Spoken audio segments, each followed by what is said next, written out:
Buenos días a todas, a todos. Bueno, hoy vamos a tocar 2 puntos. Siéntense, por favor. Está con nosotros Abraham Carro, que es el director general del Instituto Mexicano de la Juventud. Él nos va a hablar de la segunda jornada de Tequios y Murales por la Paz y contra las Adicciones. Jóvenes de todo el país salen a trabajar con sus comunidades, a mejorar los espacios públicos y en particular a hacer arte urbano en distintos lugares. Entonces nos va a platicar sobre ello Abraham. Y luego le pedí a la procuradora fiscal que viniera, a Grisel Galeano, procuradora fiscal de la Federación, porque es importante que se conozca cómo se calculan los adeudos fiscales. Cómo no es un asunto de negociación en lo oscurito, cómo es un asunto de ley. Cuando llegué a la presidencia en el Congreso de la Unión, juré guardar y hacer guardar la Constitución y las leyes que de ella emanen. Entonces es importante que se entienda que cuando se hace una revisión fiscal y se encuentran adeudos que debe pagar el deudor y que tiene derecho a sus reclamos dentro del marco de la ley, pero ¿cómo es que se calculan? Y particularmente algunos casos de cómo en el viejo régimen de consolidación fiscal se buscaba pagar el menor número de impuestos posible, generando condiciones que estaban al margen de la ley. Entonces es importante que todos conozcan esto. Y también qué dice la Constitución y a qué le permite al deudor descontar multas y recargos en el caso de que se pague. Así lo establece el Código Fiscal y la Constitución. Entonces le pedí a Grisel, ella va a hacer una exposición muy detallada de todo esto. Por el tema de la publicación que hizo ayer el Grupo Salinas. Esto no es un asunto de negociación en lo oscurito, esos tiempos ya quedaron en el pasado. No es asunto de sentarnos a negociar que sí, que no. Mesas técnicas ha habido muchísimas sobre este caso en particular.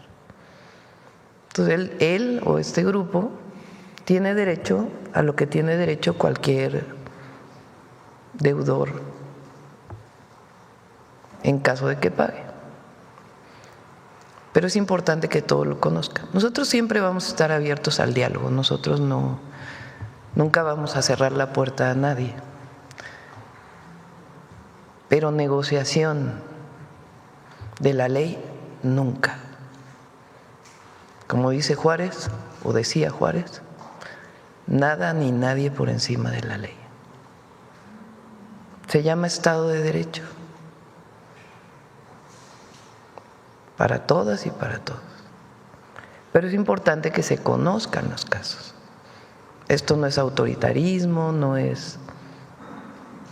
Las puertas del SAT están abiertas siempre a cualquier persona. Pero la ley es la ley. Entonces, primero Abraham, vamos a tener unos enlaces, ¿verdad? Y después Grisel, para que se explique con todo detalle. Adelante, Abraham.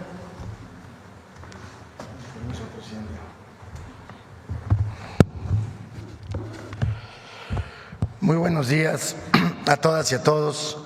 El día de hoy vamos a presentar la Jornada Nacional de Tequios y Murales por la paz y contra las adicciones en el marco de esta segunda jornada nacional que estamos realizando en todo el país. Este trabajo, esta acción va en línea con la estrategia por la paz y contra las adicciones que coordina el gobierno federal, particularmente la maestra Leti Ramírez.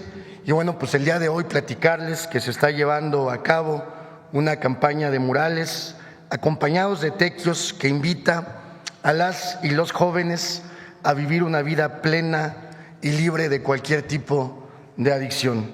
Déjenme platicarles que esta jornada, estos murales están siendo en este momento pintados por los mismos jóvenes en los 32 estados de la República, en cientos de municipios, preparatorias, universidades, barrios, comunidades, kioscos, parques, en todo espacio público. En este momento miles de jóvenes están saliendo a pintar. La que sigue, por favor. Esto es histórico, quiero mencionarlo, porque contrario a lo que ocurría en los gobiernos neoliberales, donde por supuesto no estaban interesados en que los jóvenes se organizaran, en los gobiernos de la Cuarta Transformación y en el gobierno de la presidenta Claudia Sheinbaum se convoca a que las y los jóvenes se organicen y sean protagonistas de la transformación que vive México. Hace algunas semanas se presentó aquí en este espacio, el 14 de mayo se habló acerca de otra jornada precisamente en donde más de 1 millón de jóvenes, igual de los 32 estados, salieron a realizar tequios, es decir, a recuperar el espacio público entre jóvenes y para la comunidad. Si me permiten ahora, les quisiera presentar el video de esta jornada que estamos realizando de murales. Listo, adelante. Hoy, 26 de septiembre, de manera simultánea, en más de 6,000 puntos desde los 32 estados de la República, 1 millón de jóvenes se unen a la estrategia federal por la paz y en contra de las adicciones. Porque recuperar y apropiarse de los espacios públicos crea comunidad. Porque cuando ocupamos las calles y los muros, logramos nuestras metas con arte y construimos futuro. Cada trazo fortalece el tejido social. Hoy, México pinta por la paz un corazón enorme latiendo en colores. La transformación pone a los jóvenes en el centro y les da espacio para expresar su voz y su creatividad, dejando huellas con símbolos de esperanza. Hoy podemos decir con orgullo, las y los jóvenes hacemos tequio y somos historia viva. De la mano de nuestra presidenta Claudia Sheinbaum, escribimos un nuevo capítulo de transformación, donde somos el presente que deja huella y transforma el futuro de México. Listo. Efectivamente, aquí en el video que pasamos, lo grabamos ayer a mediodía, poquito ya como a la 1 de la tarde. Les quiero decir que desde entonces hasta este momento, en la noche que hicimos el corte, habían más de 8,000 registros de murales que se están realizando en todo el país. Ahí llevamos 6,000, ya vamos por encima de 8,000 y bueno, habría que ver el corte final, donde también se inscribieron, logramos la hazaña, la participación de más de 1 millón de jóvenes que están pintando y que están recuperando espacios el día de hoy. Hacer murales y tequios es también la oportunidad, y ellos lo saben, ellas lo saben, de hacer amigos, de compartir con compañeros, con compañeras, de generar comunidad y de hacer algo al mismo tiempo en beneficio de su comunidad y de la gente. La que sigue, por favor. Y bueno, nos parece importante mencionar que esta estrategia no es una acción esporádica, se encamina, se enmarca en una serie de acciones que busca principalmente generar permanencia en las juventudes. Por eso, en cada actividad que realizamos en territorio, estamos convocando a construir entre las juventudes comités de jóvenes por la transformación, que tienen como objetivo fomentar dentro de sus propios espacios el deporte, la cultura, el arte, el ajedrez, la recuperación de espacios, la lectura, y principalmente las libertades de las y los jóvenes. Hoy los jóvenes están saliendo a pintar, a vivir en libertad, nunca más un país sin sus juventudes. Si me permite, Presidenta, nos podemos ir. Hay varios estados que ya están conectados, algunos en el norte por el tema del horario quizá no alcanzaron, pero quisiéramos enseñarle algunos de los puntos de estos más de 8,000 puntos registrados hasta el día de ayer, en donde ya los jóvenes están haciendo diversos murales, diverso arte, diversa creatividad y bueno, pues aquí lo tiene. ¿Quién puede hablar o no? ¿Tienes Sí, micrófono ahí? sí, ¿A quien tú quieras? pues a ver los compañeros de Oaxaca que están pintando un mural bellísimo, también los de Tlaxcala por ahí.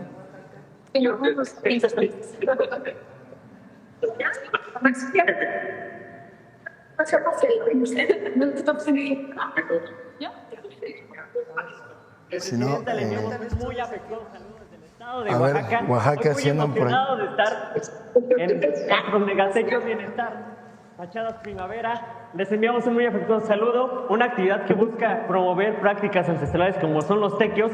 Invitamos a todas y todos los jóvenes mexicanos a poder sumarse a estas actividades que buscan el fortalecimiento de la comunidad, la promoción de paz y el rescate de los espacios urbanos. Estamos muy emocionados, les enviamos un afectuoso saludo desde Oaxaca y la primavera oaxaqueña. Saludos. Hola, muy buenos días. Los saludamos desde el Tecnológico de Villahermosa. Mi nombre es Víctor Emanuel Méndez Salvador y hoy en la Jornada Nacional de Tequios y Murales por la Paz, con creatividad, las y los jóvenes estamos construyendo la paz y estamos demostrando que otro mundo, un mundo mejor, sí es posible. Pero no sé si aquí nos empezamos.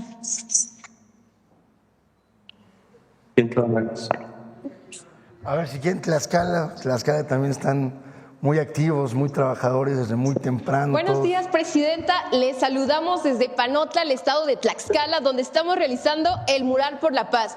Y todos le decimos, hola, Presidenta. Este es uno de los 45 tlaxcaltequios que los jóvenes hemos realizado de manera voluntaria, donde rehabilitamos espacios públicos que han quedado en el abandono. De esta manera le ofrecemos a nuestra juventud tlaxcaltequia, espacios para la recreación y ser un espacio seguro. Y le queremos decir gracias, Presidenta, por todo este trabajo que se está realizando, especialmente gracias a la juventud tlaxcalteca. Presidenta, le saludamos de Pachuca, Hidalgo, desde la Universidad Autónoma del Estado de Hidalgo, la Escuela Preparatoria número 1. Nos sumamos con mucho gusto a esta jornada de Murales por la Paz. Estamos muy felices y contentos de que estas actividades se hagan por las juventudes. Sabremos que con esto los jóvenes van a tener arte que transforma. Le enviamos un saludo y desde la Autónoma del Estado de Hidalgo, cuente con todo nuestro apoyo. Sí. Buenos días, Presidenta. Desde Guadalajara, Jalisco, desde la comunidad de Prepas UDG, le presentamos nuestro mural de la segunda jornada de Tequios y Murales por la paz y en contra de las adicciones. ¿Sí? Bien. Presidenta, buenos días. 125 murales registrados. Gracias. Hola, buenos días, Presidenta Claudia Sheinbaum. Todavía seguimos en la toma. Listo, Estamos si al quieren aire Veracruz todavía. por ahí, si nos pueden saludar los amigos y amigas de Veracruz, que también ¿Qué llegaron tal, desde- Presidenta? ¿Qué tal, Presidenta? Saludos desde el Tecnológico de Veracruz. En el Tecnológico de Veracruz estamos comprometidos con no solo ser buenos profesionales, sino buenos ciudadanos. Y las jornadas Tequios nos dan la libertad y justamente crean espacios dignos para que todos los jóvenes nos podamos expresar con total libertad.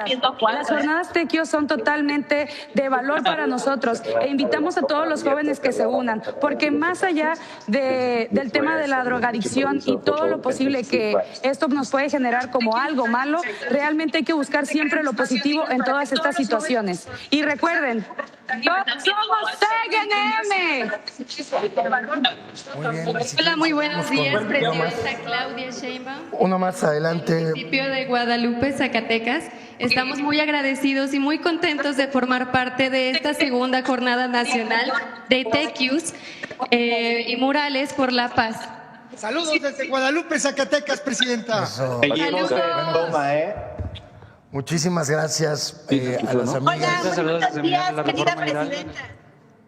Muchas gracias, amigas y amigos conectadas y conectados de distintas partes de la República. Y bueno, pues mostrarle, presidenta, y a todos.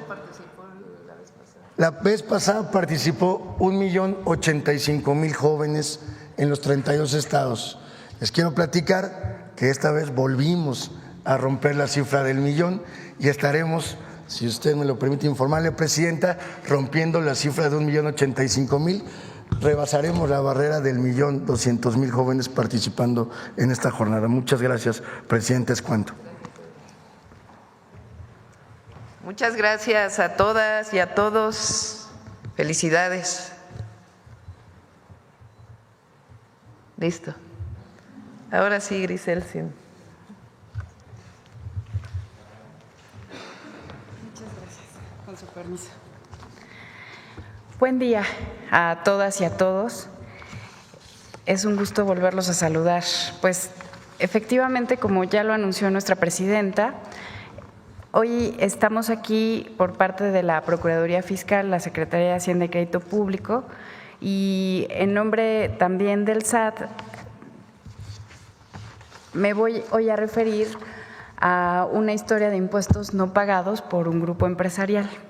Les voy a platicar cómo se calcula efectivamente y por qué tenemos este adeudo tan grande y qué figura fiscal aplicaba antes, luego por qué ya no aplicó y cómo es que se generó el adeudo. La siguiente, por favor.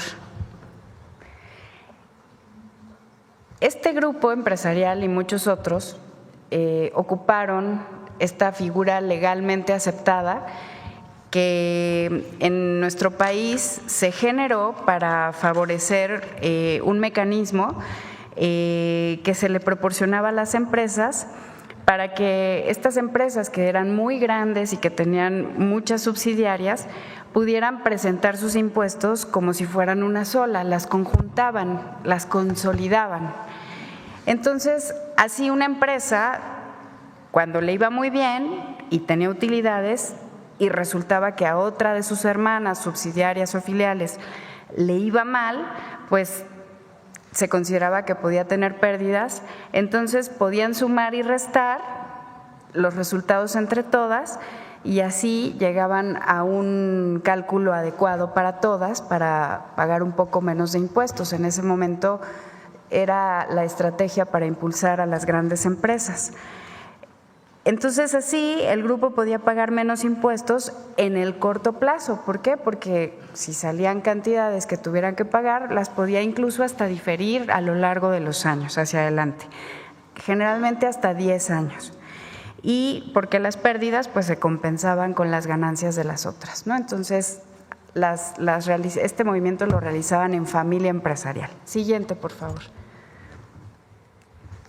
¿Por qué se creó? Bueno, en aquella época, ahora les voy a contar más o menos en qué año fue, la intención original pues era fortalecer a estos grupos empresariales, darles liquidez y hacerlas competitivas internacionalmente.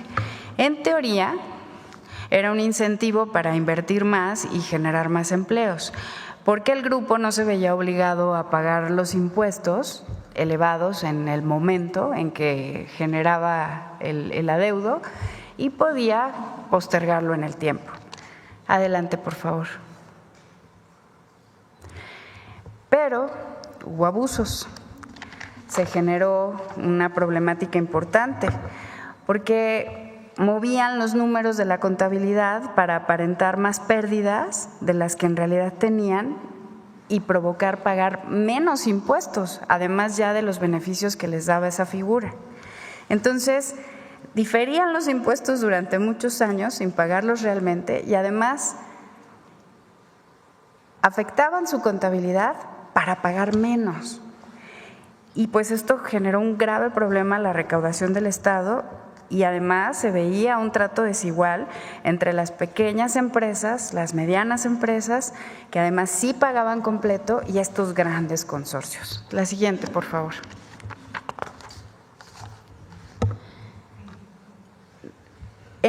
1982 es cuando se crea esta figura y se buscaba este régimen de apoyo. Después, entre 2000 y 2012, mantiene el grupo en aquel entonces en el poder, mantiene el régimen empresarial y empezaron a generarse ciertas críticas porque ya se estaba cayendo en un excesivo diferimiento. Y en 2012 y 2018, entre esos años, ya era tan grave la crisis fiscal que se consideró importante que debía de hacerse una reforma a ese régimen. Y entonces en 2014 es cuando cambia este régimen, lo cancelan y lo que lo sustituye es un nuevo régimen que se llama régimen opcional para grupos, que es mucho más estricto, con plazos para pagar impuestos más definidos. Y el argumento pues era ese, ya se había abusado demasiado y había que recuperar los ingresos públicos. Cuando en 2018 llega nuestro nuevo gobierno, se refuerza la fiscalización, se determinan 0 privilegios fiscales, ya no hay consolidación, el régimen debe ser parejo para todos, debemos conducirnos en equidad y justicia tributaria para lograr el crecimiento y prosperidad del país. Siguiente, por favor.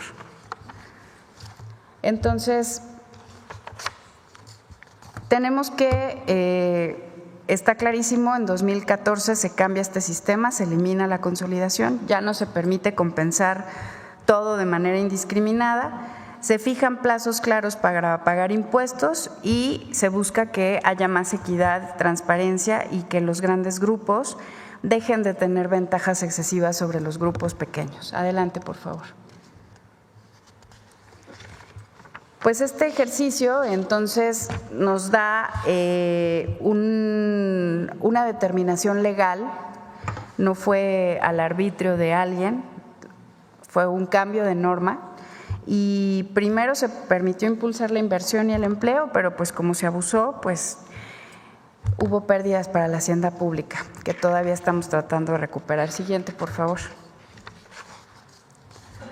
Y ahora vamos al detalle de la problemática fiscal. Pues este grupo empresarial aprovechó esta figura por muchos años y traemos temas ya de 9 créditos que están muy pronto para resolverse en la Corte, para ser exigibles y justamente están concentrados en 4 de estas empresas, de muchas que forman este gran consorcio, 4 en una de las primeras, por los ejercicios fiscales 2008, 2010, 2011 y 2012, ya habíamos dicho 17 años sin pagar impuestos desde 2008. En la empresa número 2 traemos también un ejercicio fiscal de consolidación desde 2009, hagamos las cuentas de los años, más el ejercicio de la desconsolidación, una multa por pérdida indebida en la empresa 3, ahora les voy a platicar a qué me refiero con las pérdidas, etcétera, y en la empresa número 4 también deducciones indebidas. Entonces, todo es en el mismo grupo empresarial, es una estrategia de grupo. Adelante, por favor. Solo para recordar que en estos 9 asuntos o en estos 9 diferentes casos, tenemos un total, ya se acumuló, de 48,382,000 millones de pesos como adeudo total. Recordemos que se va actualizando, si no se paga se actualiza y entonces crece.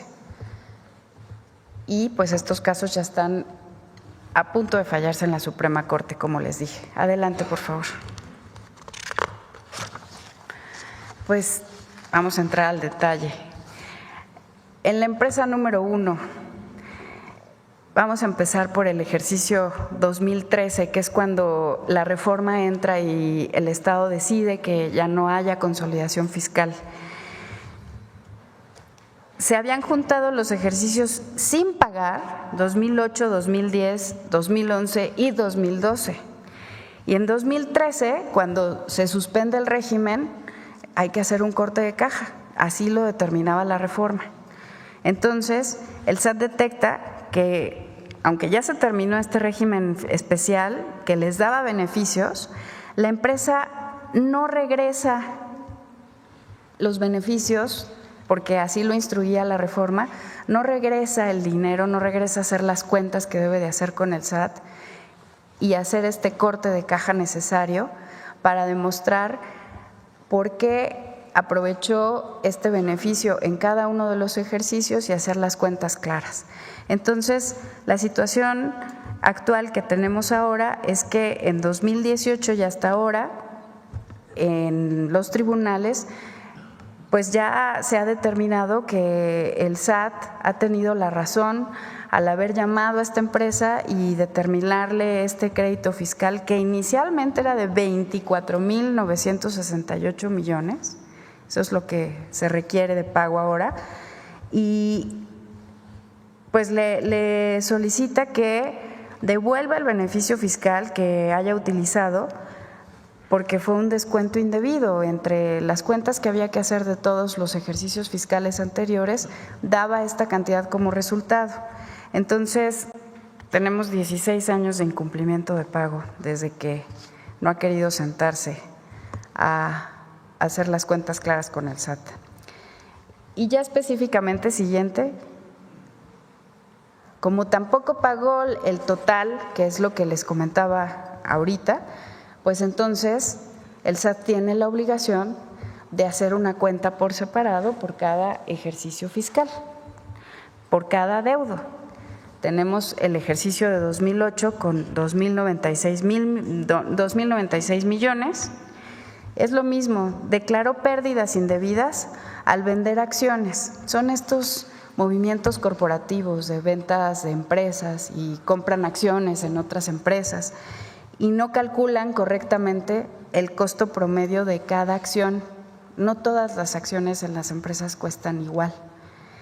Y entonces, pues aprovechaban que había empresas que traían pérdidas o ya iban en picada, las compraban, las hacían suyas como pérdidas y luego las restaban de sus utilidades o de sus ganancias, y eso hacía que disminuyeran sus montos de impuestos. Movieron sus números y aparentaron pérdidas, pagaron menos, hicieron muchos movimientos corporativos, varias fusiones, divisiones de empresas y generaron artificialmente una pérdida fiscal que luego fue usada, insisto, para pagar menos impuestos. Desde 2018 también estamos litigando estos juicios y es uno de nuestros asuntos que ya está próximo para fallarse en la Corte. Lo mismo pasa, siguiente por favor, en el 2012 con un monto de 2,124 millones de pesos, declaran pérdidas, no eran parte de sus operaciones, venían de otra empresa, esta empresa ya en picada, pues la declararon como suya, inflan las pérdidas y generan más pérdidas. Siguiente, por favor. Interesante viene en 2010, aquí ya es muy evidente, declararon pérdidas indebidas en la venta de acciones porque compraron una aerolínea o parte de una aerolínea. Y entonces, para 2010 deben por ese movimiento corporativo 2,740 millones. Siguiente, por favor. Y para 2011, otros 7,501 millones de pesos.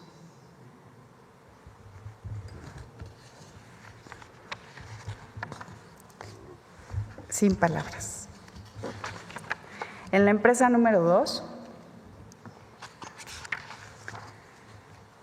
tenemos 2 ejercicios fiscales ya con temas en corte. ¿Qué pasó? En el ejercicio 2009 que se determinaron 3,547 millones. Igual la empresa declaró pérdidas, venían de otras sociedades, no eran operaciones reales de la propia empresa y crecieron sus pérdidas. Y aquí, curiosamente, sí hay un cúmulo de empresas más sustanciales.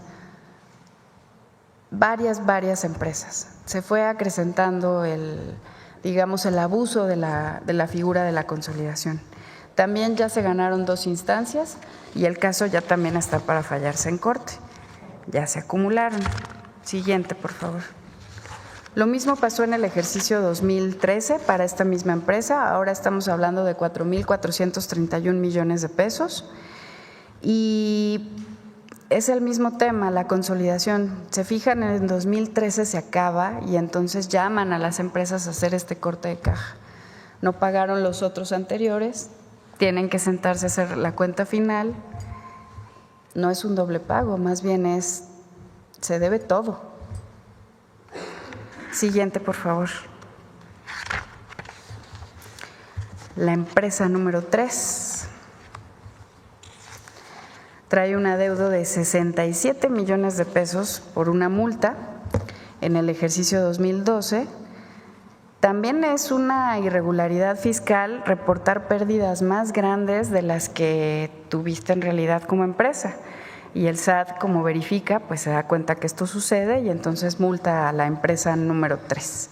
También ya hay precedentes judiciales en la Corte. La Corte ya no va a poder entrar a fondo porque ya hay criterios anteriores.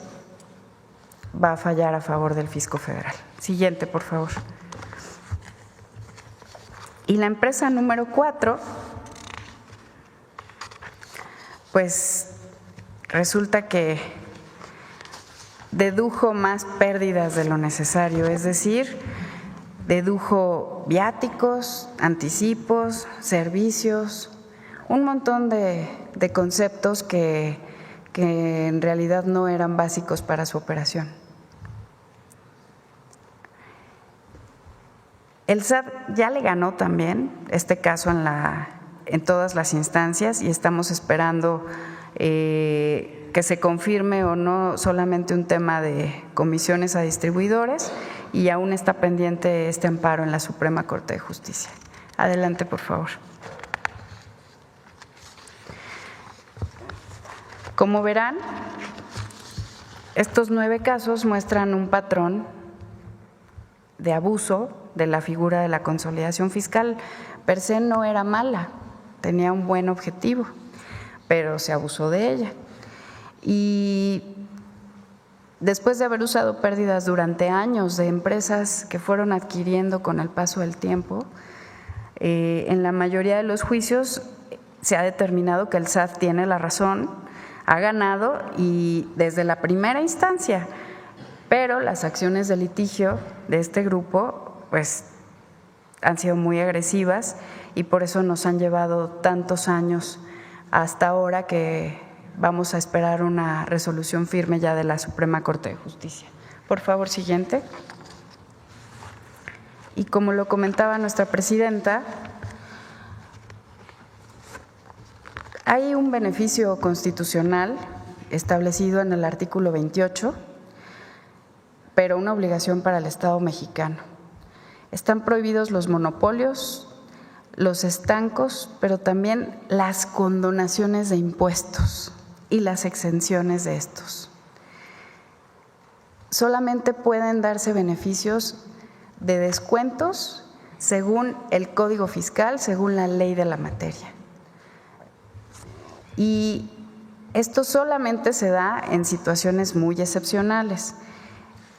El caso es que cualquier contribuyente puede acceder a ellos para presentarse ante la autoridad fiscal siempre y cuando quiera pagar oportunamente y entonces se prevén estos beneficios para disminuir la cantidad en multas y recargos.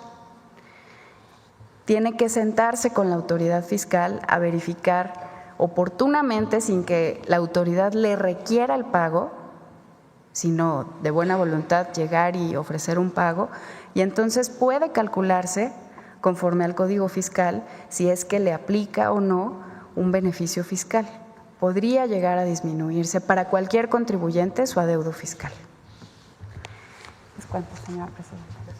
Muchas gracias. Con permiso.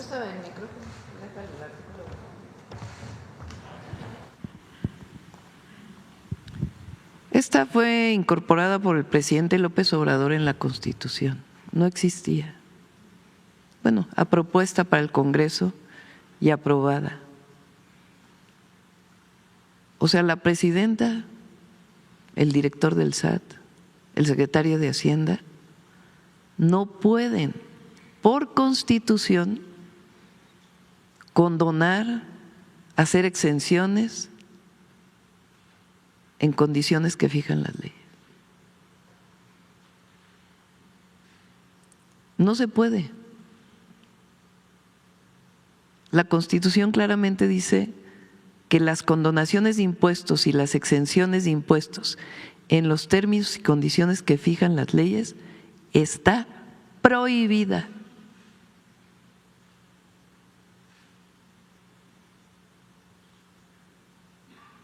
Ya no es, nos sentamos en una mesa, negociamos a ver cuánto te condono, cuánto te exento. El SAT puede cometer un error y el contribuyente puede ir al SAT a decir, aquí está el error. Y de hecho hay una, ¿cómo se llama? Donde estaba Armando.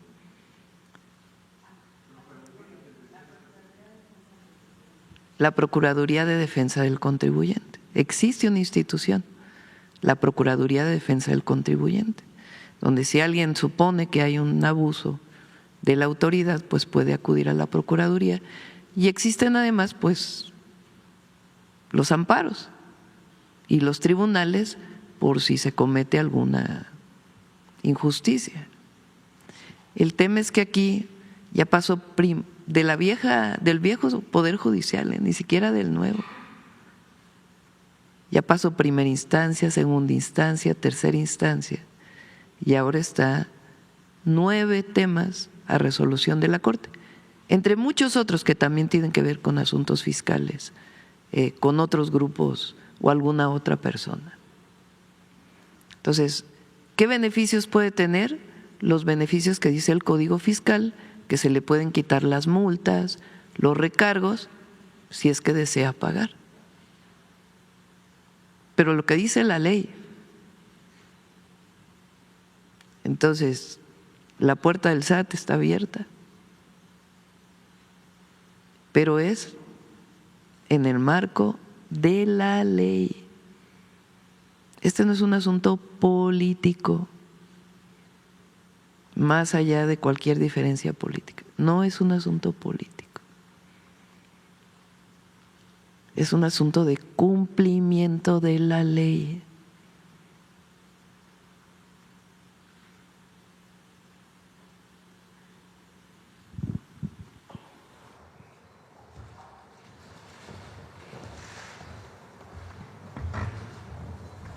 Y por eso se presentan los ejemplos de casos, que obviamente no pueden darse los detalles, pero ejemplos de casos que están sustentados, que no es una cuestión subjetiva. Bueno, ahora sí, vamos a las preguntas sobre el tema. A ver, vamos a ver aquí la compañera.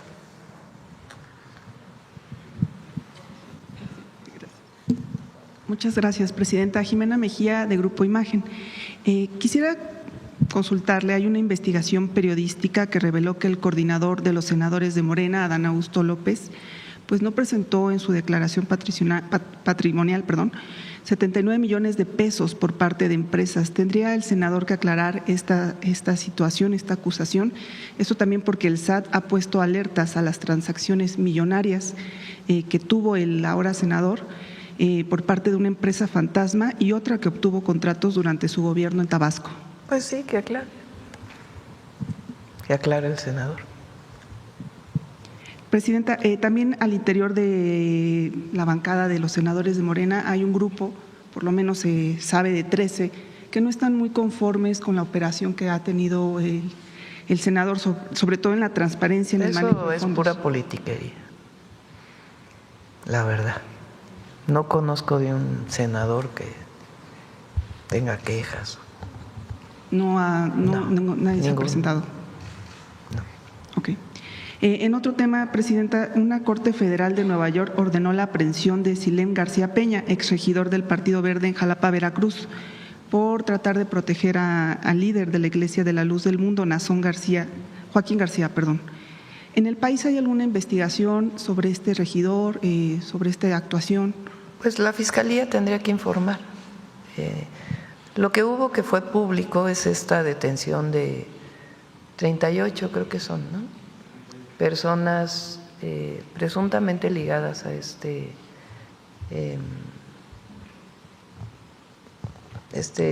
grupo religioso, que estaban en un entrenamiento. Entonces se está haciendo la investigación y por supuesto se dará toda la información. Presidenta, consultarle… Más la detención de su líder, ¿no?, que está en Estados Unidos. Pero pues se está haciendo la investigación particularmente de lo que ocurrió ayer. Lo demás pues tendrá que informarlo la Fiscalía. Presidenta, consultarle si en el Gabinete de Seguridad le han dado información sobre un grupo paramilitar, sobre esta Iglesia de la Luz del Mundo que se autodenomina Yasser. Es lo que mencioné. Sí, okay. Entonces hubo una detención de un lugar de entrenamiento hace unos días, 2 días, se informó. Ahí se detuvieron a 38 personas y algunos de los que estaban ahí, todavía se sigue la investigación, estaban relacionados con este grupo religioso. Entonces siguen haciendo las investigaciones y por supuesto el Gabinete de Seguridad pues tiene que informar. Y en vista de estos procesos que se llevan incluso por su líder, ¿no tendría que ya perder su registro como iglesia ante estas evidencias? Pues tendría que revisarse. Hay, pues no sé, miles de personas que pertenecen a esta iglesia y muchas son de buena voluntad. Entonces lo que hay que perseguir es el delito, que eso es importante. Y en todo caso pues hacer la revisión por parte de Secretaría de Gobernación. Y por último, preguntarle sobre el caso que se evidenció ayer en redes sociales sobre una osa que estaba en un zoológico en Nuevo León, que estaba en muy mal estado. Saber si su gobierno podría apoyar en el caso. Se sabe que la Profepa ya está actuando, pero si se podría hacer una mayor investigación. La Profepa está ahí y también que informe la Profepa. Gracias. Gracias. Bueno, ver acá. Ahorita vamos para allá.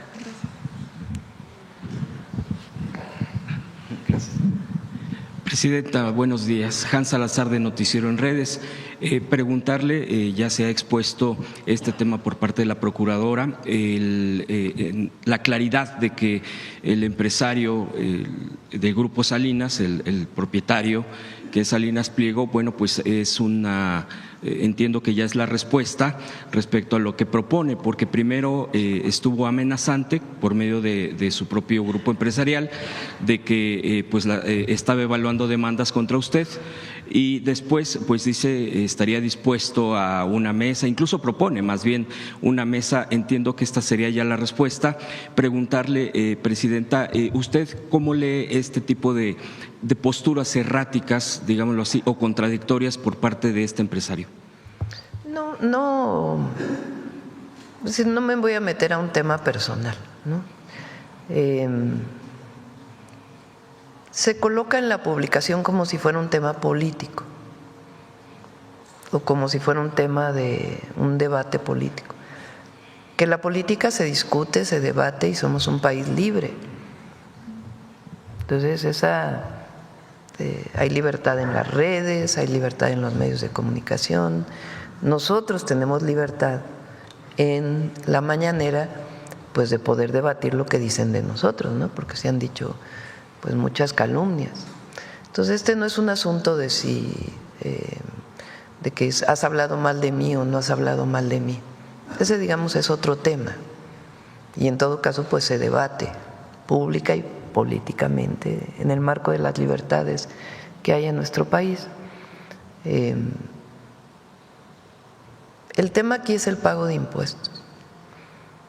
Entonces ha habido muchas mesas con este grupo, no con nuestro gobierno, pero previas con el SAT, de cuánto realmente ascienden estos y otros adeudos que tienen. Hay que decir que hay impuestos que se pagan. El tema son estos juicios, que son juicios muy antiguos, no son juicios que hayamos puesto en este momento, sino juicios que vienen desde antes del 2018. Y son juicios que tienen que ver con una mala utilización de la consolidación fiscal o de esquemas que se utilizaron para evadir impuestos.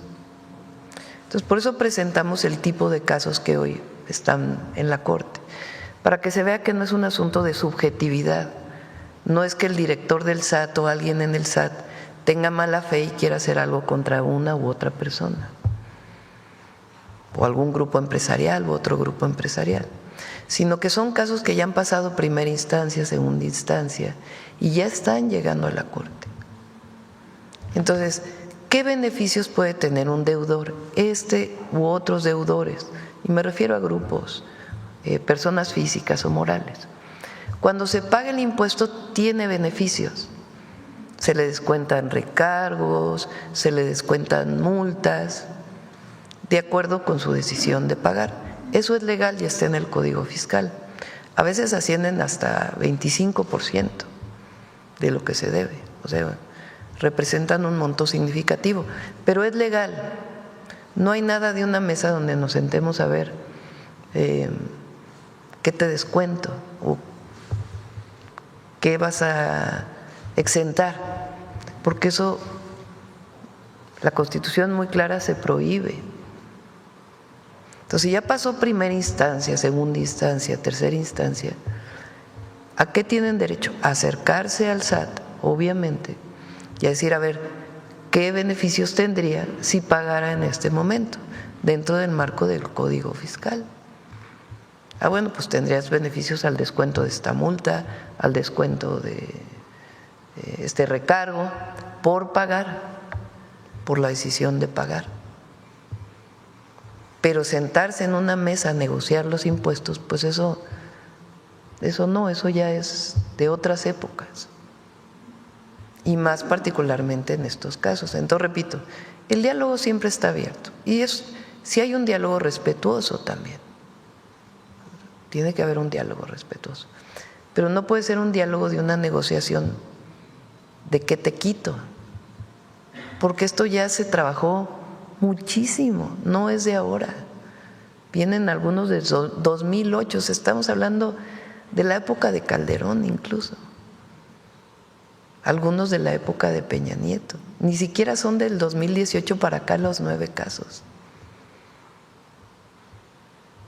Entonces, quiere pagar, adelante, está el SAT para que se le, de acuerdo con lo que dice el Código Fiscal, públicamente y abiertamente, porque eso sí, nosotros no negociamos esas cosas, y menos en lo oscurito, sino de acuerdo con el Código Fiscal, ¿de qué beneficios gozas por decidir pagar?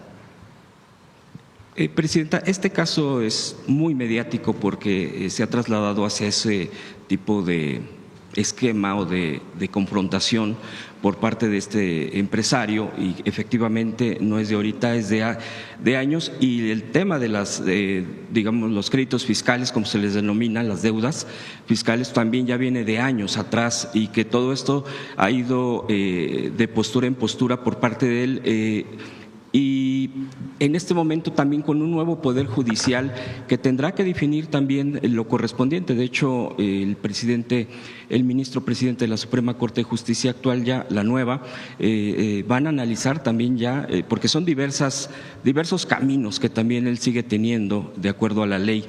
El desenlace es de todo este tipo de situaciones de deudas fiscales por parte de este grupo empresarial. Mantiene a muchos en el país, o a la gran mayoría, en qué va a pasar. Para usted, el desenlace, ¿cuál? Evidentemente debería ser cumplir. ¿Sería ejemplo? ¿Cómo le iría precisamente el desenlace? Sería un ejemplo, porque mucha gente dice, tiene que pagar, si debe, tiene que pagar, porque sería un ejemplo de lo contrario, de acuerdo a lo que vaya a ser un desenlace, muy en contra de cumplir con la ley. No se podría hacer porque es inconstitucional. O sea, no se pueden descontar impuestos. Entonces, ¿qué tenemos que ser todos los ciudadanos? Empresarios, no empresarios, profesionistas, comerciantes, ciudadanos ejemplares. Todos debemos buscar ser personas respetadas por la sociedad. ¿Qué te llevas cuando te vas de este mundo? ¿Dinero? ¿Beneficios fiscales?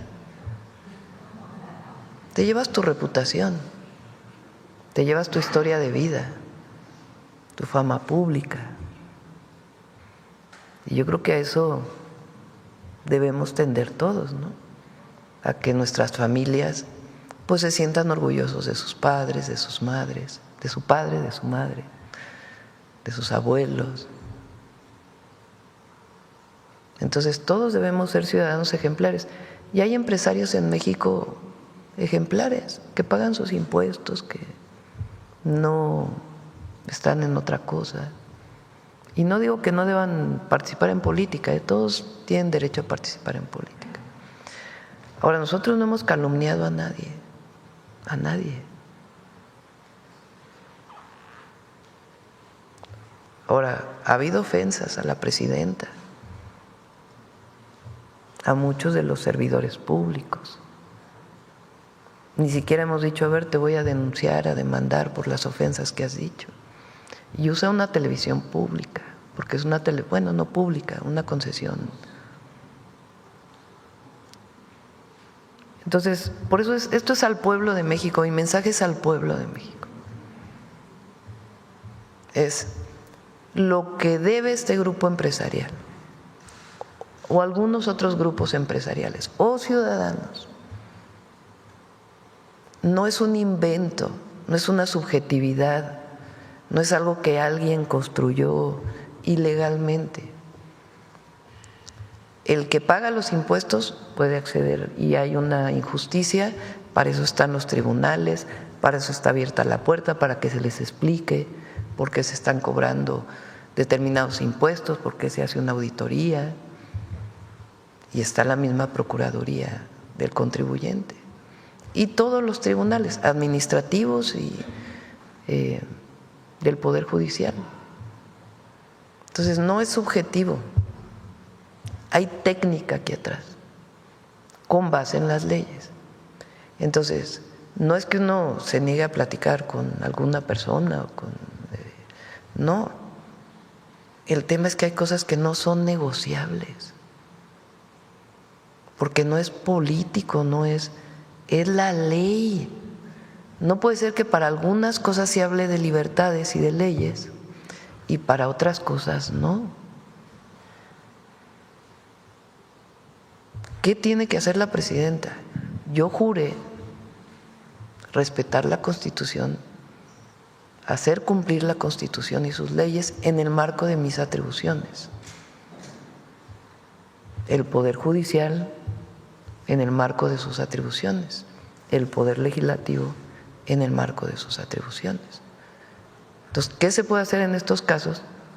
Pagar y tener los beneficios de pagar, como cualquier deudor. Bien, lo dice este tenor de los empresarios, hay una diferencia enorme. Podemos poner ejemplos, pero bueno, ahí están en la parte mediática de quienes sí se paga y quienes no.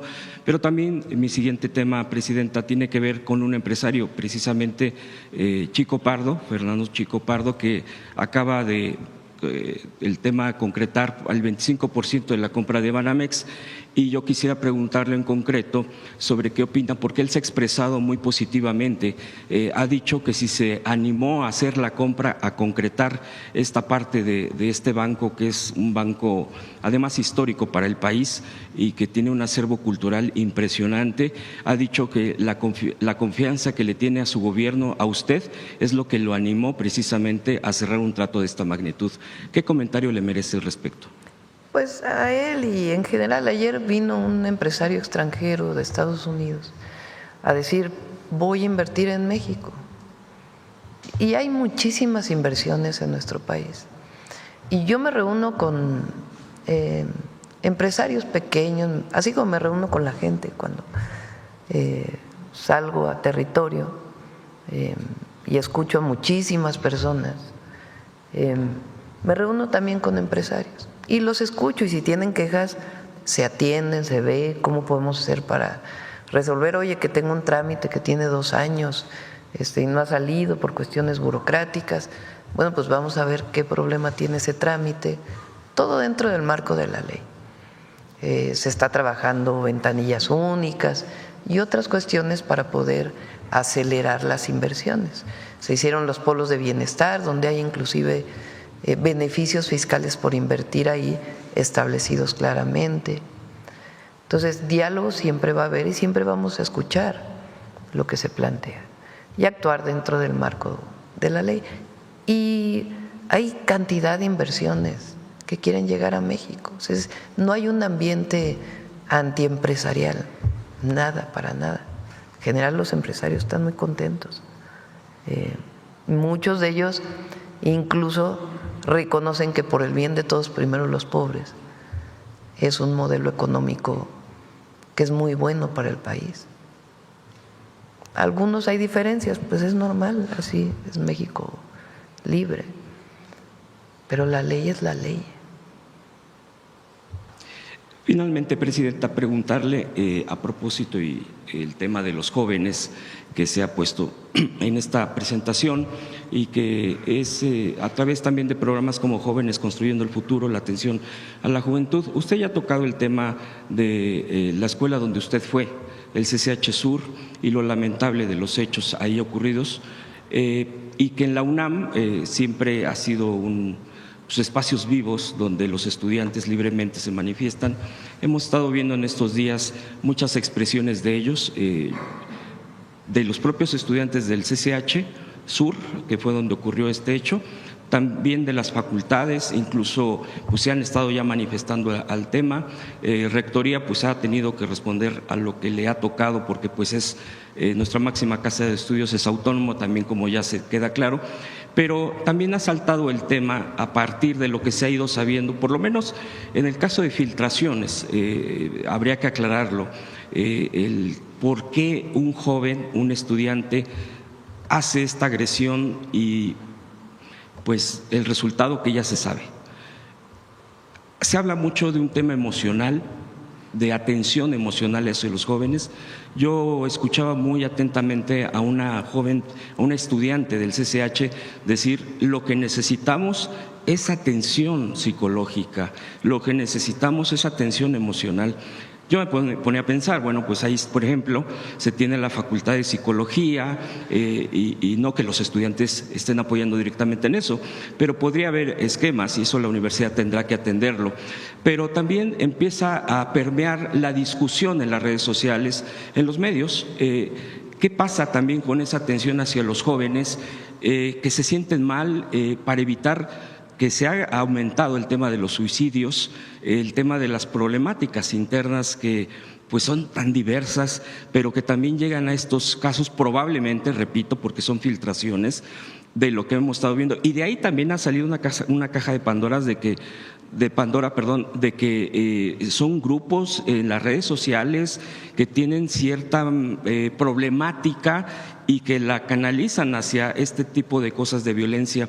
Preguntarle concretamente en este esquema, en este contexto, el gobierno federal, por ejemplo, los estudiantes entiendo que siguen teniendo el seguro facultativo, que es el IMSS, es la atención hacia los estudiantes. Si están pensando o si se pudiera estar esquematizando, reforzar la atención psicológica, psiquiátrica, emocional hacia los jóvenes en general del país para poder prevenir, porque pues es un asunto verdaderamente muy complicado. Sería mi última pregunta, Presidenta. Sí, bueno, primero evidentemente dentro del marco de la autonomía, la propia universidad tendrá, la autoridad universitaria tiene que dar su atención, sus soluciones, y hay que escuchar a los jóvenes siempre, siempre. Entonces, en este momento se pueden acercar a Abraham, pues ahora si quieres dar los números de atención, aparte de el número de atención que tenemos de CONASAMA, que la línea de, ¿por qué no lo pones? Por si quieren hablar ahí. Y ahora Abraham puede decir si se quieren acercar. esta idea que tuvo Abraham de hacer estos comités y hacer distintas actividades tienen que ver con promover actividades de los estudiantes que generen comunidad, porque muchas veces hay soledad por distintas razones, incluso por problemas familiares. Entonces, el tener actividades colectivas ayuda a los jóvenes pues, a tener otras alternativas de vida, de compañerismo, vinculados con la paz y evitar cualquier acceso a alguna droga. Eso es, digamos, lo que estamos haciendo ahora, además de muchas otras cosas que tienen que ver con atención a las causas. Pero estamos trabajando cómo fortalecer la atención psicológica o de apoyo a la salud mental de las y los jóvenes, de todas las edades, pero en particular de las y los jóvenes. Y estamos trabajando para el próximo año, yo lo dije en campaña y lo hice en la ciudad, teníamos un programa en la ciudad que se llamaba Jóvenes Unen al Barrio, que incorporaba a los jóvenes, sobre todo aquellos de mayor riesgo de acercarse a un grupo delictivo o a otro tipo de actividades, con una pequeña beca. Estamos atendiendo esto para que el próximo año podamos tener un programa de este tipo. En ciertos lugares también tener centros deportivos donde puedan acceder los jóvenes a tener actividades deportivas de más tiempo y actividades culturales. Entonces, estamos trabajando en esto para enero del próximo año, pero evidentemente, pues quien tiene problemas hoy, ¿cómo se puede acercar a nosotros?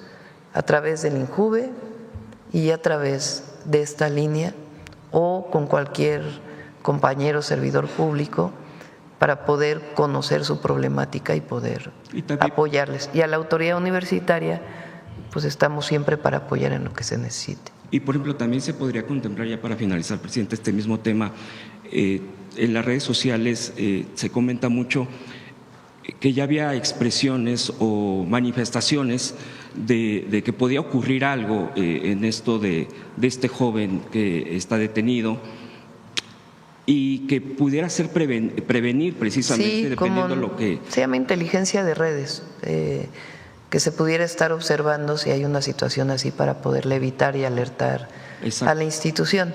Sí tenemos eso en el Gabinete de Seguridad, de todo lo que se publica, ver si hay algo que se alerta. Obviamente son millones y millones de publicaciones y hay pues mecanismos donde se puede, en este caso pues lamentablemente no se pudo alertar, pero sí es un tema muy importante en el país y tenemos que atenderlo. Gracias, presidenta. Y las familias, a los padres, a las madres que se acerquen a sus hijos siempre, que no… Bueno, ¿qué más? A ver, la compañera y vamos atrás. Buenos días, Presidenta. Yujel Carolina, de Código Libre. Presidente, el día de ayer el Ministerio de Comercio de China inició una investigación sobre los aranceles y otras medidas comerciales restrictivas de México contra China. ¿Qué nos comenta de esto? ¿Hubo o en algún momento se contempla que la Secretaría de Economía pueda reunirse con sus homólogos chinos? Ayer se reunió Marcelo, el secretario de Economía, con el embajador de China en México. Nosotros estamos proponiendo una mesa de trabajo de alto nivel para poder platicar. ¿Por qué se toma esta decisión? En cerca de 4 años aumentaron las importaciones de nuestro país cerca de 83%. También aumentaron las exportaciones. Y nosotros, ese es el Plan México, pues lo que queremos es producir más en México para pues tener una balanza comercial en donde las importaciones no sean iguales a las exportaciones, sino tener pues una balanza comercial positiva. En este momento tenemos una balanza comercial positiva, pequeña pero positiva, pero queremos que sea mayor. ¿Qué quiere decir? Que exportemos más de lo que importamos y que para el consumo interno pues se produzca más en México lo que se consume en nuestro país. Por eso es la marca Hecho en México y otras acciones que estamos tomando, y ese es el objetivo de los aranceles no a China, sino a los países con los que no tenemos acuerdo comercial dentro de las reglas de la Organización Mundial de Comercio. Pero evidentemente pues nos interesa tener un diálogo, no es un asunto de no diálogo. Entonces ayer se le planteó al embajador por parte de Marcelo, ya lo había hecho el secretario de Relaciones Exteriores, se había reunido con él, y nuestro embajador en China, Jesús Seade, de que nos interesa mucho pues tener mesas de trabajo en donde ellos entiendan pues la situación que se está viviendo y muchas veces con precios muy bajos. Entonces, evidentemente, pues es la propuesta que haya una mesa de trabajo. No sé, no es un indicio de tensiones comerciales, debido a que reitero que China… Si nos negáramos al diálogo, no hubiera igual Corea del Sur está en esta situación y obviamente también ahí pues estamos abiertos siempre a llegar a un acuerdo buscando el beneficio para México en este marco en donde no disminuyamos las importaciones y no tengamos pues esta circunstancia que afecta al país. Gracias. Presidenta, hoy en el marco de los 11 años de y tenemos muy buenas relaciones con China, es un asunto de fortalecimiento de nuestra economía. En el marco de los 11 años de la desaparición de los 43 normalistas, ahora un tribunal federal otorga una suspensión a José Luis Abarca para frenar la condena de 92 años de cárcel de secuestro. ¿Qué piensa usted de esto? Y también un mensaje por los 11 años hoy. Sí, verdad y justicia. Ese es nuestro compromiso. Entonces, estamos trabajando en ello. Hay un nuevo fiscal especial, tenemos reuniones con los familiares, con madres y padres de los normalistas de Ayotzinapa y nuestro compromiso de poner todo lo que esté de nuestra parte para llegar a la verdad y la justicia y encontrar a los jóvenes. Ahora, no estamos de acuerdo con acciones violentas. Nunca hemos estado de acuerdo. Parecen más una provocación. Entonces nosotros no vamos a caer en la provocación, evidentemente, de que se busca que haya represión. No va a haber represión, porque estaríamos cayendo en esa provocación, pero no estamos de acuerdo con acciones violentas como la que ocurrió ayer en el campo militar número 1. ¿Y esto del Tribunal Federal que otorga una suspensión? Vamos a revisarlo, hoy mismo lo revisamos. Presidenta, el Gabinete de Seguridad ya actualizó información sobre el venezolano desaparecido en el Estado de México que estaba como repartidor. Sí, también sí puede informar el Gabinete de Seguridad. Ayer lo pedí, pero creo que no lo informaron. Por favor. Para enfatizar lo que hablaba mi compañera sobre lo de la luz del mundo, esta gente que fue detenida con armamento, ¿habrá más investigaciones y se pudiera descartar, ya que se señala que esto podría ser considerado como una organización criminal? Digamos que hay, obviamente, pues al haber personas que pertenecen a esta iglesia y que fueron encontrados presuntamente, porque hasta que no haya un juicio pues no se puede decir con certeza, pero presuntamente haciendo actos ilegales. Eso es una cosa, la otra es que toda la organización esté vinculada con actividades criminales, ¿verdad? Entonces, la investigación nos tiene que dar esa información. Entonces, sí hay mucha investigación del nombre que llevaban, en su ropa, en fin, muchas cosas que están saliendo a partir de las detenciones que se hicieron y el Gabinete de Seguridad tiene que informar. Y la propia Secretaría de Gobernación, en el marco de nuestras leyes, pues también ver qué procede también en este caso. Gracias. ¿Quién dije? A ver, allá atrás.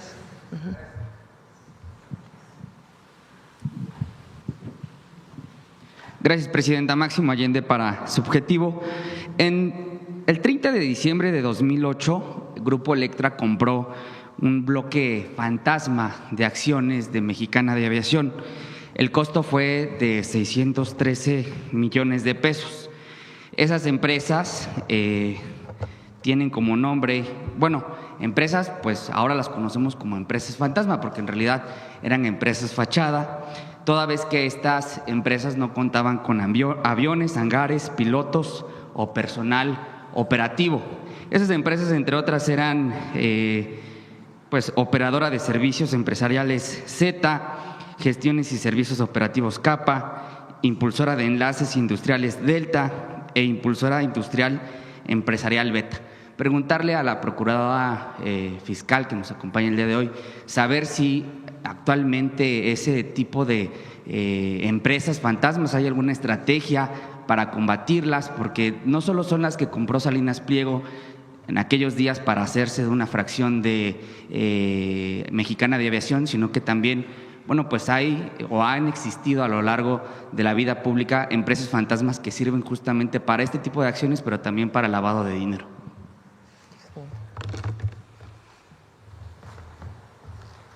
Gracias, si me permite. Y con mucho gusto y precisión les informamos también que justamente parte de las reformas que se presentaron con el paquete económico para 2026 se incluye una reforma para el Código Fiscal y es justamente un fuerte combate a las factureras y a las empresas fachadas. Ya nuestra Constitución nos permite tener un margen que nos protege de justamente estas actividades ilícitas y nos concede la posibilidad de ir para perseguirlas y buscar una prisión preventiva oficiosa para estos delincuentes que no solamente inciden en lavado de dinero, sino en otros esquemas de delincuencia organizada en su mayoría. Entonces, efectivamente, tenemos una estrategia legal y muy estructurada para combatir este esquema, porque pues efectivamente desde hace muchos años estos esquemas corporativos han dañado mucho el fisco federal y las estructuras fiscales de las empresas que son legales y se ha dejado de cobrar mucho dinero por culpa de estos esquemas. Procuradora, se sabe que costó más de 600 millones de pesos este bloque de empresas fantasma que compró Salinas Pliego, pero también se sabe que dedujo cerca de 14,000 millones de pesos. Ahora sabemos que se tiene una sentencia o próximamente se ratificará una sentencia, pero solo por una cantidad de 2,000 millones de pesos. Hay una disparidad entre lo que dedujo y la sentencia que se va a discutir ahora en la Suprema Corte. Son auditorías muy complejas. Esto se ha estudiado mucho y, como les comenté, son 2 ejercicios fiscales relacionados.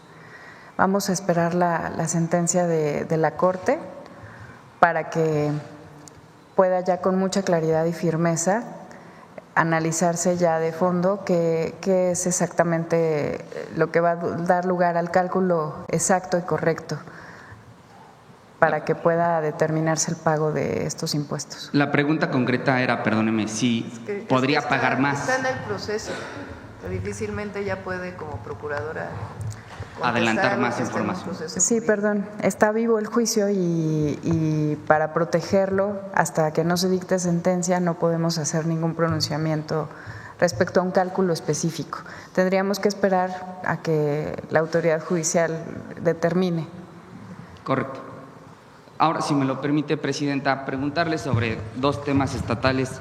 En el Estado de México se presentó recientemente… Nada más para complementarlo, lo que dice nuestra compañera Grisel. Sí hay varias, algunas ya fueron publicadas y otras vienen en el paquete económico. Esquemas que nos permiten jurídicos pues evitar estas empresas fachada o factureras. Por ejemplo, ya no se puede crear y cancelar una empresa el mismo día, que luego hacían así. Se creaba, facturaba y luego la daban de baja. Eso ya no se puede hacer a partir de hace algunas semanas. y algunas otras cosas que ya las podemos explicar en una mañanera especial si quieren. Parte de esta cuestión no voy a decir ningún caso en lo particular, pero se daban casos, por ejemplo, en que una empresa compraba una parte de una empresa que estaba en quiebra con deudas. Entonces compraban la deuda. Entonces compran una empresa con deuda y tú dices, ¿y para qué quieres comprar una empresa que debe tanto, no? Bueno, porque lo que hacían es que la consolidaban con una de sus empresas. Otra empresa que está bien.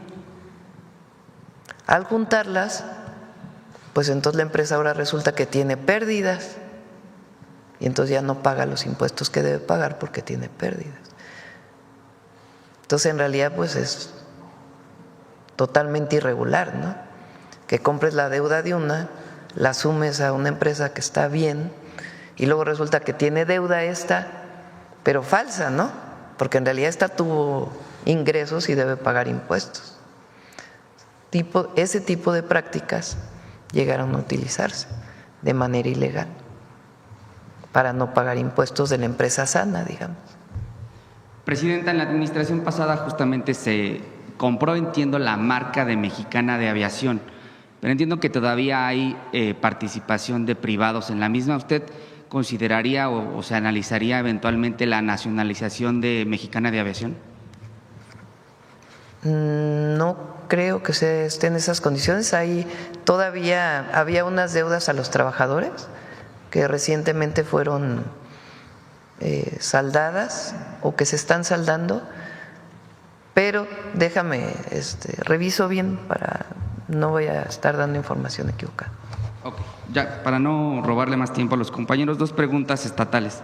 En el caso del Estado de México hubo una reducción importante en la pobreza y se destaca porque a lo largo de su primer año de gobierno hubo una reducción considerable en la pobreza, pero en el Estado de México 5% más de la media estatal fue el 11%, en Ciudad de México el 9%, en Veracruz el 7.5%. Eso por un lado, y por el otro también, destacando parte del informe de la gobernadora, se hablaba de los diversos operativos que se han dado.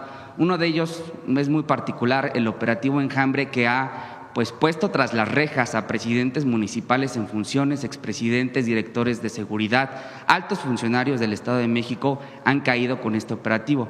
Son 2 hechos que se dan solamente en el Estado de México. Saber si se está haciendo algo diferente desde esta administración en respaldo. Bueno, sabemos que en el operativo Enjambre estuvo, por supuesto, participando la Secretaría de Seguridad Ciudadana, pero ¿eso se va a replicar también en otros estados, Presidenta? Son investigaciones que surgen, no es que haya un operativo para ver si alguien está involucrado, sino que cuando hay, a partir de la investigación de un delito o de una denuncia, cuando surge la presunta responsabilidad de un funcionario público, entonces pues vienen las carpetas de investigación y las órdenes de aprehensión. En el Estado de México le llamaron Operación Enjambre al momento en donde se hicieron las detenciones, al operativo en el momento en que se hicieron detenciones de funcionarios que un juez determinó que en efecto había presunta responsabilidad en un delito. Entonces, pero eso es permanente. Cuando las investigaciones, sea de la Secretaría, del Gabinete de Seguridad, digamos, como coadyuvantes del Ministerio Público, se encuentra que hay un funcionario involucrado, se procede, cero impunidad. Este fue el caso de la Marina. Se investiga un caso en donde llega un buque con combustible que no reportaba ser combustible y que traía otro permiso para evadir impuestos. Se hace la investigación, se encuentra que hay funcionarios públicos involucrados y se solicita la orden de aprehensión. Ahora, en el caso de Veracruz, se anunció un aumento salarial a trabajadores de base, de los que menos ganan, del 6% en el salario neto y del 2% en prestaciones. Eso lo anunció la gobernadora Rocío Nale recientemente, pero me llamó mucho la atención que habló de más de 1,000 trabajadores en el gobierno de Veracruz que ganaban menos del salario mínimo. Saber si en el gobierno federal todavía, o si existen trabajadores que ganen menos del salario mínimo, presidente. Hay casos que no es como salario completo, o sea, no es su salario, sino que tienen algún apoyo que viene de hace tiempo. Por ejemplo, promotores educativos de lenguas indígenas en el estado de Chiapas. Entonces, ahora el próximo año estamos buscando que puedan ganar al menos el salario mínimo y luego ya regularizarlos a lo que debe ganar un maestro como tal. Hay casos de ese tipo que estamos revisando, pero no es un contrato, sino es un apoyo que se le da a una persona. A través se llama de capítulo 4000. Entonces, de todas maneras, en esos casos, pues tiene que tener si no es un beneficio relacionado con una beca, sino con una actividad que tenga que ver con una acción de gobierno, pues estamos buscando que puedan tener mayores ingresos.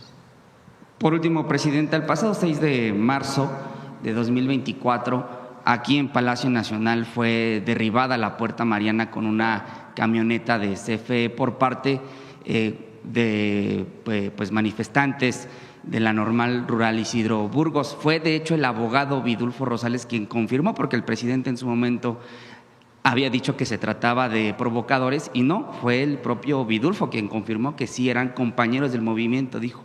En esa declaración también Vidulfo dijo que se apersonaría en cada uno de los eventos de la entonces campaña 2024, pues para hacerle el mismo reclamo. Ahora se confirma, en la última declaración, en la última pregunta que le hicieron, usted decía que no tenía la información sobre si Vidulfo se integraba o no a la Suprema Corte. Ahora se confirma en el marco de estos 11 años de lo sucedido en Ayotzinapa, preguntarle su opinión sobre su incorporación. Pues es decisión de la Corte, de los ministros de la Corte. Son autónomos, entonces ellos toman sus decisiones. ¿Es un mensaje de autonomía, presidente? Pues sí, pues ellos toman sus decisiones, nosotros no estamos ahí. Esta idea que tenían de que la elección al Poder Judicial tenía que ver con tener el control de la Corte, pues no. Ellos toman sus decisiones autónomas, solo que ahora pues tienen que responder al pueblo.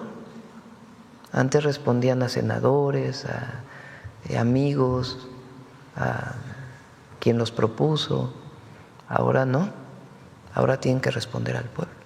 Gracias, presidente. Sobre el tema, a ver, por allá. ¿Quién más? A ver, el compañero de hasta atrás que no había venido. El otro compañero y luego si quieres él. Presidenta, buenos días. Me llamo Kirill Rudenko de Agencia de Noticias RIA Novosti de Rusia. Tengo varias preguntas. Primero, sobre el régimen de visados con mi país. Casi toda América Latina es espacio sin visados para los ciudadanos rusos, excepto Barbados, Haití, Bahamas, Trinidad y Tobago y México. Desde hace tiempo el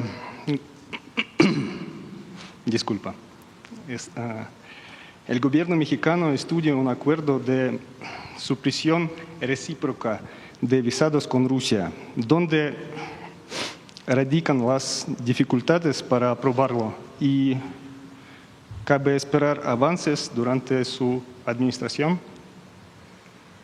Pues tendría que revisarlo Secretaría de Relaciones Exteriores.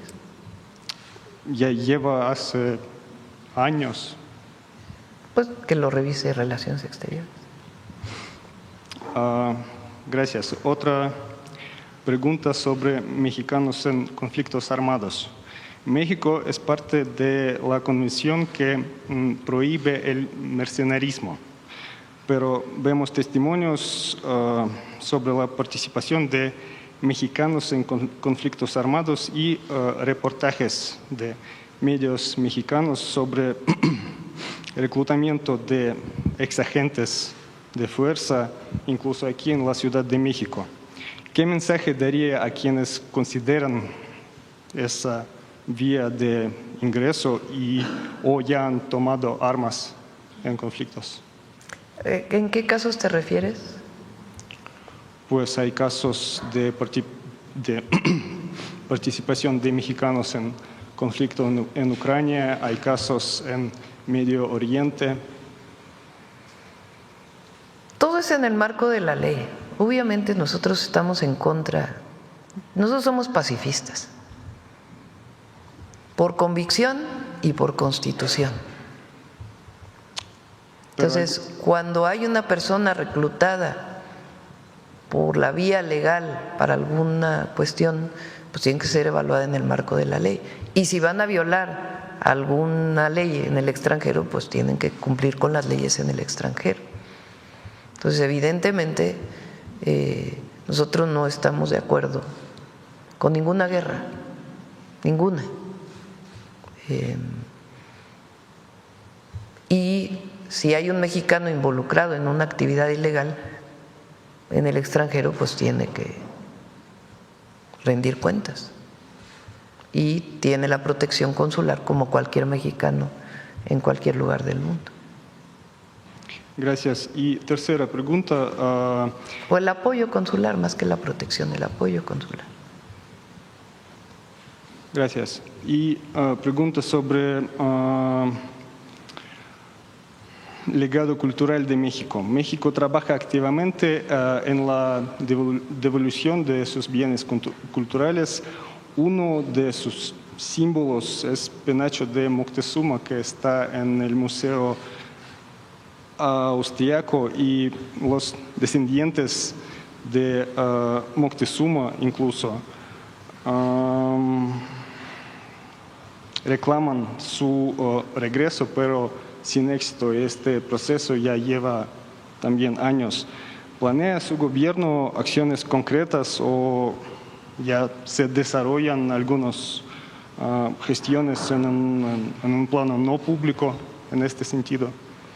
Ha habido varias solicitudes de repatriación, vamos a decirlo así, del penacho de Moctezuma. Hay, digamos, en la mesa lo que se ha puesto son cuestiones técnicas, de que pudiera tener algún daño si es trasladado. De todas maneras, nosotros seguimos pidiendo, pues, que cualquier pieza que esté en el extranjero que tenga que ver con nuestras culturas, pues que regrese a nuestro país. En algunos casos se da como préstamo, dado que es patrimonio de un país. En otros casos sí hay devoluciones. Por ejemplo, con Italia se tiene una muy buena relación de muchas piezas que han regresado. Con Estados Unidos recientemente hubo otro caso. Y la Secretaría de Cultura sigue trabajando en eso. Y aquí el experto es al que le pedí personalmente que esté viendo todos estos casos, a José Alfonso Suárez del Real. Y seguimos en eso. Esa es nuestra petición. Gracias. Bueno, son 9:10. Hoy nos vamos temprano a Ciudad Juárez.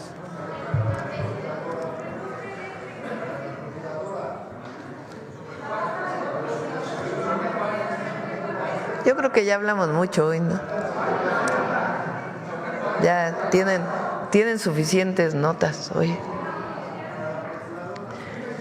Tenemos, miren, un montón de videos, ¿verdad? Tenemos un video de México Canta, un video de Viernes Muy Mexicano de la Canaco, ¿no?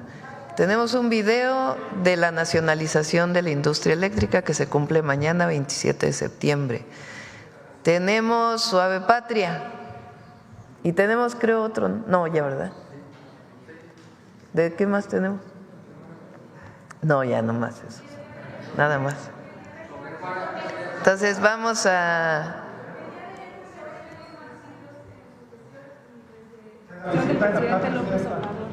¿Perdón? El día de ayer. día con menores homicidios. Ah, sí, 37. Correcto. ¿Qué nos puede decir, presidenta? ¿Funciona la estrategia? Pues es que aquí hay que ver la tendencia, ¿no?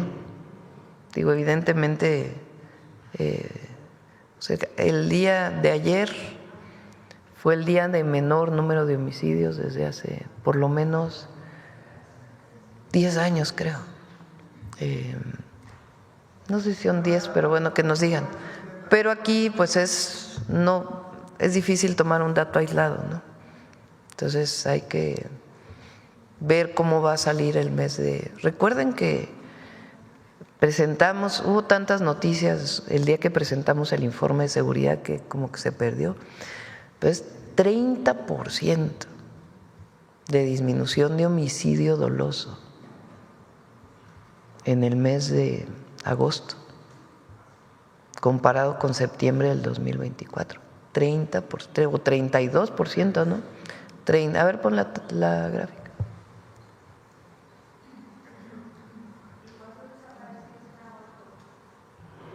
No es comparable.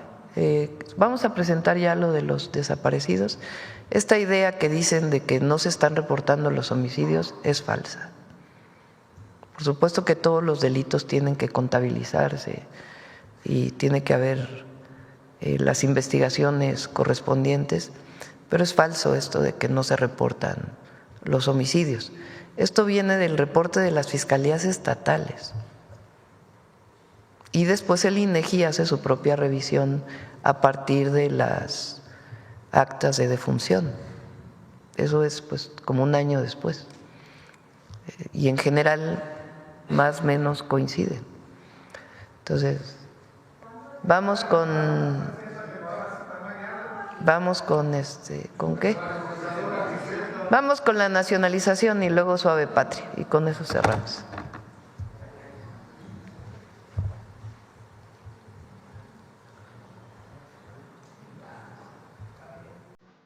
Los recursos naturales y las áreas estratégicas están bajo responsabilidad del Estado, porque de ellos depende la soberanía y la prosperidad de México. La electricidad es el motor de la economía y de la vida de la sociedad. El acceso a la energía eléctrica es un derecho humano. El 14 de agosto de 1937, el presidente Lázaro Cárdenas creó la CFE para hacer llegar la electricidad a todos los rincones de México, sobre todo las zonas más apartadas. También para garantizar energía a las pequeñas y medianas empresas, las normales y escuelas rurales, al sistema de tranvías y a la telefonía. Las empresas extranjeras solo producían electricidad para las grandes industrias y para ciudades como México, Guadalajara y Monterrey. De ese modo, el Estado mexicano, a través de la CFE, asumió la responsabilidad de generar, distribuir, transportar y comercializar la electricidad para todo México. Esto permitió el crecimiento económico, la ampliación del sistema educativo, de salud y de comunicaciones y transportes. Fue un proceso que permitió la urbanización, la industrialización y la ampliación de los servicios básicos a la población. En 1960, el presidente Adolfo López Mateos nacionalizó las 2 empresas extranjeras que prestaban el servicio y unificó el sistema eléctrico nacional bajo la rectoría del Estado. Esa medida fortaleció la soberanía nacional en un sector estratégico para el desarrollo del país. En este proceso, los trabajadores electricistas han estado comprometidos con el desarrollo del país. Han desempeñado su labor con eficiencia y profesionalismo. Han sido defensores de la industria nacional, al tiempo que han luchado por sus derechos laborales y sindicales. Sin embargo, durante los gobiernos neoliberales, se puso en marcha una política para desmantelar la industria eléctrica pública y privatizar el servicio. Se entregaron concesiones a empresas privadas y extranjeras, principalmente españolas, para generar electricidad y distribuirla con un modelo de mercado que encarecía el servicio y ponía en riesgo el sistema eléctrico nacional. Con los gobiernos de la Cuarta Transformación se detuvo esta política privatizadora y se fortaleció a la CFE. El Estado retomó la rectoría del sector eléctrico para garantizar el servicio a la industria y a toda la población a precios asequibles. Al mismo tiempo se impulsan las energías limpias. De este modo, la CFE ha vuelto a ser una empresa estatal, una empresa del pueblo, clave para el desarrollo nacional. La soberanía energética y la lucha histórica de electricistas forman parte de las experiencias que nutren el humanismo mexicano.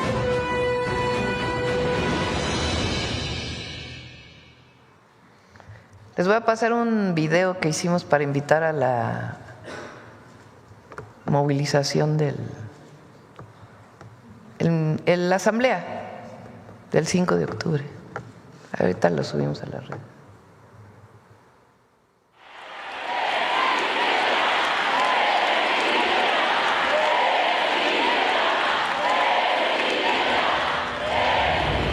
Me comprometo con ustedes que entregaré mi conocimiento, mi alma, mi vida por el bienestar del pueblo de México. Estoy convencida que estamos a las puertas de una nueva era, la del renacimiento de México. Porque después de 200 años de la República, por primera vez va a haber una mujer presidenta de nuestro país.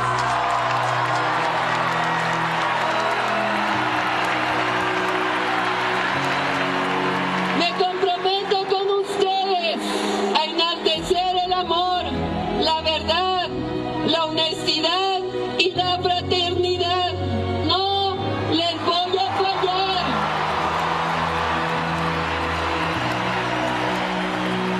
Que las personas se sientan representadas en mí es algo maravilloso y al mismo tiempo de mucha responsabilidad. Muchas gracias. Soy una ciudadana más en este grandioso país, con una responsabilidad que me dio el pueblo.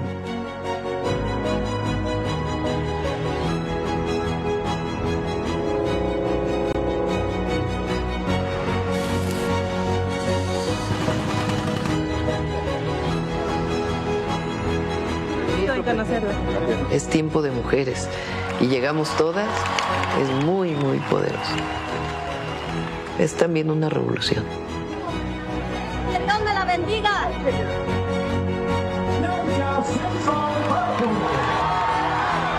Las niñas se me acercan y me dicen, yo quiero ser como tú de grande. Yo no quiero ser ya princesa, quiero ser presidenta. México es un país grandioso. Cuando hay alguna cosa contra México, pues también hay que ser firme. México es un país libre, independiente y soberano. ¡Que viva México!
Suave, patria.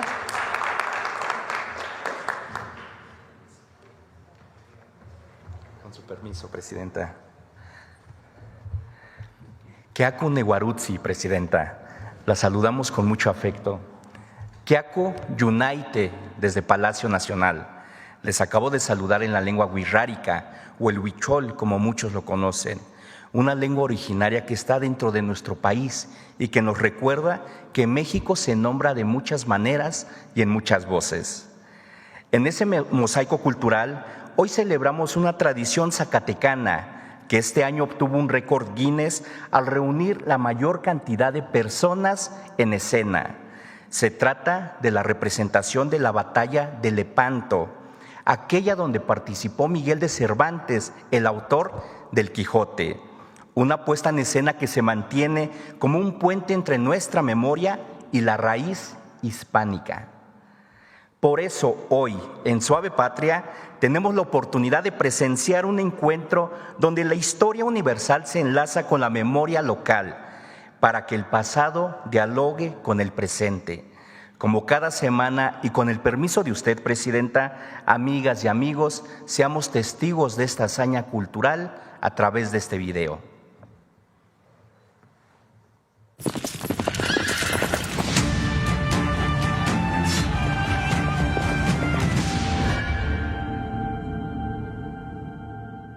Las morismas de Bracho son una celebración cultural, histórica y religiosa que describe la batalla entre moros y cristianos con música, danza y desfiles. Ha perdurado durante más de 200 años como una manifestación viva de fe, tradición y pertenencia comunitaria. Pues nos une como familias, como Estado, como cofradías hermanas que vienen a participar, pero nos unen a todos como una hermandad. Las morismas de Bracho se conmemora la batalla de Lepanto, la cual es sumamente importante porque fue un parteaguas del cual nosotros somos herederos del cristianismo, ¿verdad? Porque estaba en juego, como estaba avanzando el Imperio Otomano en 1571, gracias al triunfo del Papa Pío V, pues fue que se pudo lograr, ¿verdad? Una obra teatral que comienza aquí, en Zacatecas, reitero, en 1824. Una hermandad. Ellos, viendo un crecimiento, la representación, hay que decirlo, se llevaba efecto en un lugar céntrico aquí de la ciudad, lo que es San José de la Montaña, a un costado de la capilla. Ahí se celebraron las primeras representaciones. Crecieron a casi 300 participantes. Esta representación ayuda a mantener viva la identidad que conecta a las personas con su herencia y raíces. Este año se sumó a la lista del récord Guinness como la más grande del mundo, con una participación de 17,600 cofrades en el tradicional desfile que recorrió las lomas de Bracho y las principales calles del centro histórico de la ciudad. Para mí es un respeto, es una tradición, es un amor a nuestra morisma, a nuestra fe. Ya es una esencia de los mismos zacatecanos. Hay gente que es foránea, que vienen de diferentes partes de la República y también son cofrades, pero para nosotros es ya una identidad nuestra fiesta. Las morismas de Bracho continúan siendo una manifestación vibrante del orgullo zacatecano, uniendo a la comunidad en una tradición que más allá de los siglos sigue viva en el corazón de sus habitantes.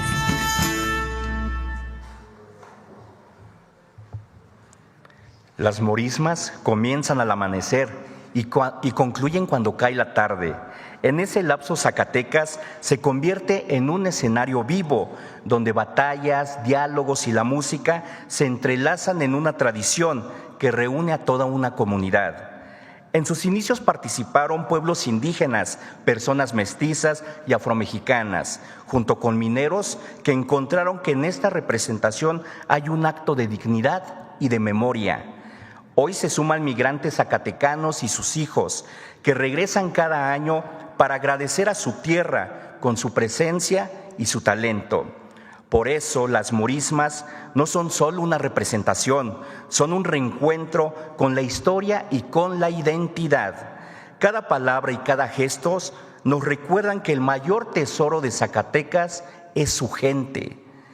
Cada palabra así lo manifiesta.